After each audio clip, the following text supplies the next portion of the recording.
Hello everyone, good evening बयनिसिमबो आरो दिनैनि आंनि गोदान गुबुन मोनसे भिडिअखौ नोंथांमोनजों फिन खेबसेबाव लाबोफिननाय जाबाय आरो नै लोगोफोर डिरबिला नै दा एकदम दै गोजा जानानै दङ नै डिरबिला फुरा दै आरो नै नायदो लोगोफोर बेनो जाहैबाय डिरबिल जेरैथिंबो दै लोगोफोर नै ओमफ्राय बेवहाय मेसें बोथोराव माइ गायो आरो दा दैज्लाङावथ' गायनोनो मोनखाया नै बिलाय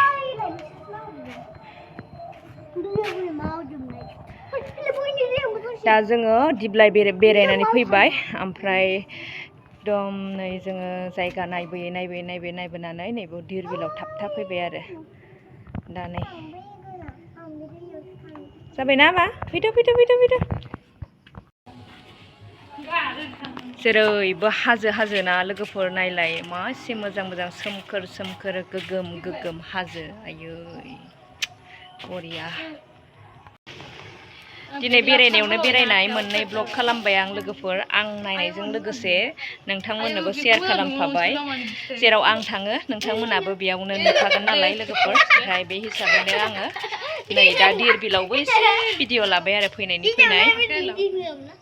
दा माने बै जायगायावथ' गासिबो माने दै गोजा खाजोबखासै ओमफ्राय दा नै जोङो बेरायनो होननानै फैनाय जादोंमोन आरो ओमफ्राय दा नुफैबाय माने गासिबो दै गोजा आरो डिरबिला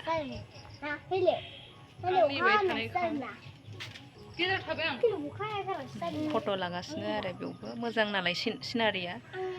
आरो बारथ' फैबाय थानाय जाया खनसे फैनायावनो लाखाबाय आरो दाथ' डिरबिलखौ बेखिनिखौनो दिन्थिनाय जाबाय ओमफ्राय न'सिम थांनायाव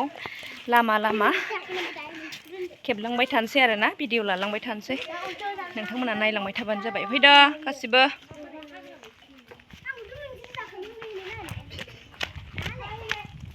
थिं बेरायदों बिथिंनो हाजो आरो दिनैनि दिनाव एकदम जम्मु काश्मीरावसो बेरायनाय बायदि मोनबाय आरोना आङो वाव बेसे मोजां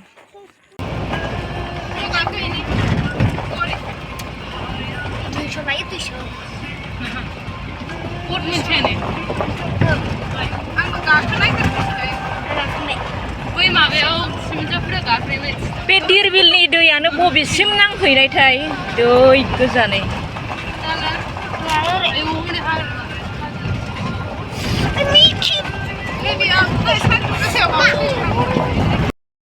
जोंगल गैयाना हरदों माबा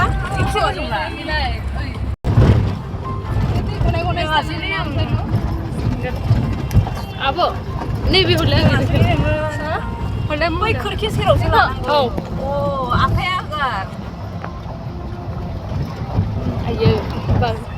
नांला बारगोन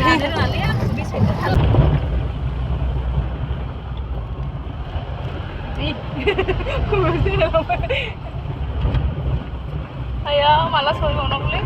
जारिमिन माबा मोनसेल' मोनालांसिगोन लामाया मोजां नङाना दैज्लां जाबायना